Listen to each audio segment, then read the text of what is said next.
Good morning. Breaking overnight, Donald Trump facing heat for laughing off a supporter's controversial statement about President Obama. We have a problem in this country. Oh, Muslim.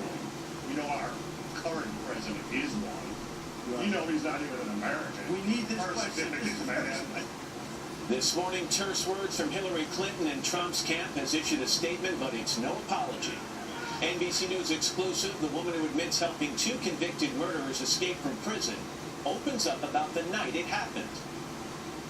I was scared because I knew that was the night it was going to happen. And I didn't really know what to do. This morning, Joyce Mitchell talks about why she chose not to tell anyone the plot to kill her husband and his decision to stay with her. Life beyond Scott Peterson. Scott told me he was not married.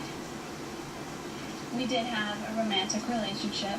In our Where Are They Now series, Amber Fri, Peterson's former girlfriend and the star witness at that trial that captivated the nation. She opens up in a live interview about the man and the case that changed her life forever. And shocking finish. The Denver Broncos stunned the Kansas City Chiefs in the final minute of the game. With 2 touchdowns in 9 seconds.